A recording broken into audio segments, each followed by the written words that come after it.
अगला प्रश्न है कबीर के उपरांत हर विध्वंसकारी और जन विरोधी शक्ति को सर्वाधिक खुली चुनौती देने वाला साहित्यकार है। निराला, नागार्जुन, दिनकर या फिर हरिओध। तो इसका सही उत्तर हो जाएगा नागार्जुन। चलिए हमारा अगला प्रश्न है चमगादड़ की वृत्ति न लेकिन मैंने सीखी, दृढ़ निष्ठा अपना न सका मैं स्वान सरीखी। उपयुक्त पंक्तियों में वर्णित चमगादड़ और स्वान किसके प्रतीक हैं? संतालोलुप नेताओं के, लालची और स्वार्थी व्यक्तियों के, चाटुकार कवि और लेखकों के, शोषक वर्ग के। तो इसका सही उत्तर हो जाएगा चाटुकार कवि और लेखकों के। चलिए अगला प्रश्न लेते हैं प्रगतिवादी काव्य की समय सीमा क्या है? 1920 से 1936 ईस्वी, 1936 से 1943 ईस्वी, 1950 से 1960 ईस्वी या फिर 1908 से लेके 1918 ईस्वी। तो प्रगतिवाद का जो सही समय है, समय सीमा है, वो है 1936 से 1943 ईस्वी। चलिए हमारा अगला प्रश्न है हिंदी का कौन सा कवि मैथिली में यात्री नाम से लिखता था? त्रिलोचन, धूमिल, सुमन या फिर नागार्जुन। तो यात्री नाम से लिखने वाले हैं वो है नागार्जुन। और ये प्रश्न भी इम्पोर्टेंट है, कितनी बार परीक्षाओं में पूछा गया है। चलिए हमारा अगला प्रश्न है इनमें से कौन प्रगतिवादी कवि नहीं है? हरिओध, त्रिलोचन, नागार्जुन या फिर केदारनाथ अग्रवाल। तो हरिओध जो है द्विवेदी युगीन कवि हैं, तो ये प्रगतिवाद के अंतर्गत नहीं आते हैं। चलिए हमारा अगला प्रश्न है मारो मारो मारो हंसिया, हिंसा और अहिंसा क्या है? यह पंक्ति किस कवि की है? केदारनाथ अग्रवाल, रामविलास शर्मा, रांगे राघव या फिर जयशंकर प्रसाद। तो ये पंक्ति जो है केदारनाथ अग्रवाल की है। चलिए हमारा अगला प्रश्न आ जाता है ऐसे प्रगतिवादी कवि जो बड़े कवि तो नहीं बन पाए किंतु बड़े आलोचक बन गए। रामविलास शर्मा, प्रकाश चंद्र गुप्त, नागार्जुन या फिर केदारनाथ अग्रवाल। तो इसका सही उत्तर हो जाएगा रामविलास शर्मा। चलिए हमारा अगला प्रश्न आ जाता है लंदन में गठित भारतीय प्रगतिशील लेखक संघ का नेतृत्व किया था? प्रेमचंद, निर्मल वर्मा, मुल्कराज आनंद व सज्जाद जहीर, नागार्जुन व केदारनाथ अग्रवाल। तो इसका सही उत्तर हो जाएगा मुल्कराज आनंद और सज्जाद हमीर। तो इन्होंने जो है लंदन में नेतृत्व किया था। और भारत में बात करें तो भारत में इसका नेतृत्व करने वाले थे भारत में प्रेमचंद जी। ठीक है, चलिए आगे प्रश्न देखते हैं निम्नलिखित में से किसे प्रगतिवाद का प्रवर्तक माना गया है? प्रेमचंद, निराला, पंत या फिर बालकृष्ण शर्मा नवीन। तो इसका सही उत्तर हो जाएगा प्रगतिवाद के प्रवर्तक के रूप में जाने जाते हैं सुमित्रा नंदन पंत जी। चलिए आगे प्रश्न है तो यहाँ अगला प्रश्न है प्रगतिवाद की प्रमुख प्रवृत्तियों में से कौन सी प्रवृत्ति नहीं थी? यह मार्क्सवादी चिंतन धारा पर आधारित था। ये सही है क्योंकि हमें यहाँ पे नहीं थी वाली प्रवृत्ति ढूंढनी है। यह सामाजिक यथार्थ को साहित्य का उद्देश्य मानता है। ये भी कथन सही है। इसमें प्रकृति चित्रण को प्रधानता दी गई। यह भाषा के सरल अभिधात्मक रूप का समर्थक है। तो ये भी सही है। यहाँ पे देखिए सी ऑप्शन क्या है कि इसमें प्रकृति चित्रण को प्रधानता दी गई। तो प्रगति चित्रण की जहां तक बात की गई है तो ये आपका छायावाद के अंतर्गत आता है। ठीक है, चलिए यहाँ पे हमारा ऑप्शन सी जो है इसका सही उत्तर हो जाएगा। चलिए अगला प्रश्न लेते हैं इनमें निम्न में से कौन सी रचना रांगे राघव की नहीं है? अजय खंडर, पांचाली, मेधावी या फिर युगधारा। तो यहाँ पे इसका उत्तर हो जाएगा युगधारा, क्योंकि युगधारा जो है किसकी रचना है?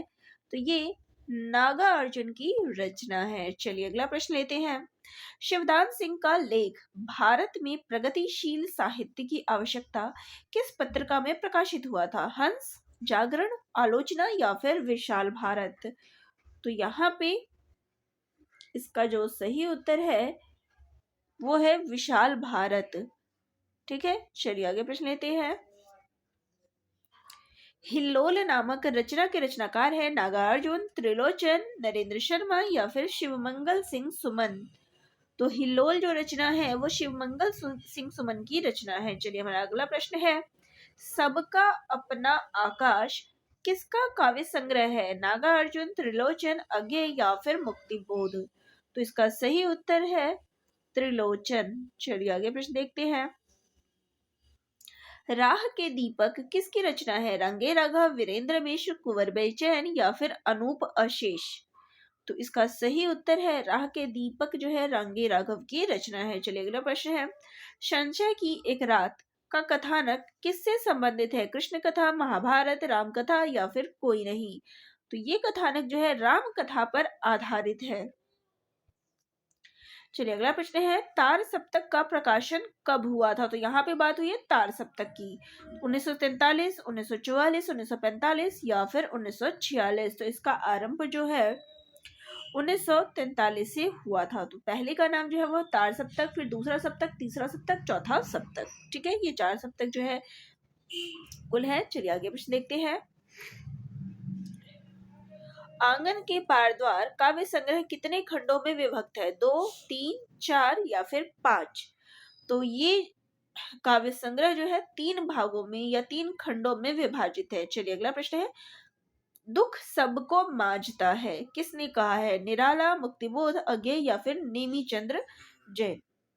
तो इसका सही उत्तर है अज्ञेय जी, और ये आपका इम्पोर्टेंट भी है क्योंकि कई बार परीक्षा में ये प्रश्न पूछा गया है। चलिए आगे प्रश्न देखते हैं, सन 1947 में अज्ञेय ने किस पत्रिका का संपादन किया जिसके माध्यम से प्रयोगवादी काव्य आंदोलन को शक्ति मिली? हंस, प्रतीक, रूपाभ या फिर समन्वय? तो इसका सही उत्तर हो जाएगा ऑप्शन बी, प्रतीक। चलिए आगे प्रश्न देखते हैं, धर्मवीर भारती की रचनाएं किस सप्तक में प्रकाशित हुई थी? तार सप्तक, दूसरा सप्तक, तीसरा सप्तक या फिर उपयुक्त सभी? तो धर्मवीर भारती जो है दूसरे सप्तक के कवि हैं। चलिए अगला प्रश्न है, समकालीन समीक्षा में अस्तित्ववादी किसे घोषित किया गया है? अज्ञेय, नागार्जुन, निराला या फिर मुक्तिबोध? तो इसका सही उत्तर है अज्ञेय जी। ठीक है, चलिए आगे प्रश्न देखते हैं, मैं प्रयोगवाद का अगुआ नहीं पिछल लगुआ हूँ, ये किसका कथन है? अज्ञेय, जगदीश गुप्त, दिनकर या फिर मुक्तिबोध? ये भी कथन आपका इम्पोर्टेंट है, कितनी बार ये प्रयोगवाद के संबंध में ये प्रश्न पूछा गया है। तो ये रामधारी सिंह दिनकर का कथन है। चलिए हमारा अगला प्रश्न आ जाता है, प्रयोगवाद का सबसे बड़ा दोष था लोक कल्याण की उपेक्षा, नवीन के प्रति अतिशय मोह, रूढ़ियों का विरोध, नए प्रतीकों का सर्वथा अभाव? तो इसमें नए प्रतीकों का अभाव जो है वो भी देखने को मिलता है। यहाँ पे हमें दोष की बात की गई है तो लोक कल्याण की इसमें उपेक्षा नहीं की गई थी। सबसे बड़ी दोष इसकी यही थी कि इसमें लोक कल्याण की जो है उपेक्षा की गई थी। ठीक है, चलिए अगला प्रश्न है, भवानी प्रसाद मिश्र की कविताओं को किस सप्तक में स्थान मिला था? तार सप्तक, दूसरा सप्तक, तीसरा सप्तक या फिर चौथा सप्तक? तो भवानी प्रसाद मिश्र जो है दूसरे सप्तक के कवि है। चलिए अगला प्रश्न है, आह मेरा श्वास है उत्पत, धमनियों में उमड़ आई है लहू की धार, तुम कहाँ हो नारी, ये पंक्तियां किस कवि की है?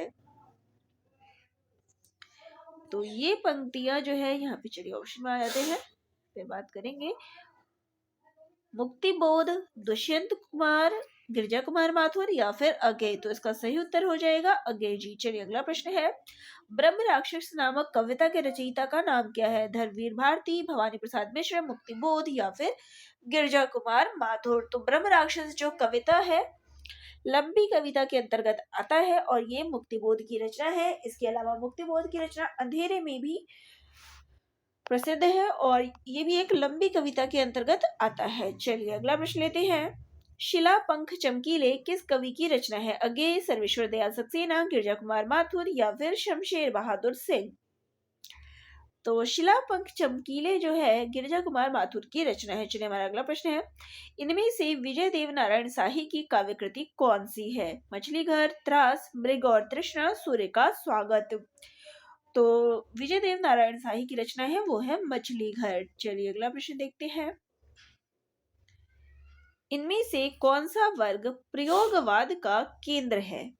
मध्यवर्गीय, लघु मानव, उच्च वर्ग, निम्न वर्ग या फिर उपर्युक्त सभी? तो प्रयोगवाद में जिसकी बात की गई है वो है मध्यवर्गीय लघु मानव की बात जो है प्रयोगवाद के अंतर्गत की गई है। अगला प्रश्न है, अंगेय का प्रथम काव्य संग्रह भग्नदूत किस वर्ष प्रकाशित हुआ था? 1943, 1930, 1950 या फिर 1933 ईस्वी? तो भग्नदूत का जो प्रकाशन वर्ष है वो है 1933 ईस्वी। चलिए आगे प्रश्न देखते हैं। सांप अंगेय की एक कविता है, तो ये किस प्रकार की कविता है? भावात्मक, व्यंग, आदर्शवादी या फिर यथार्थवादी?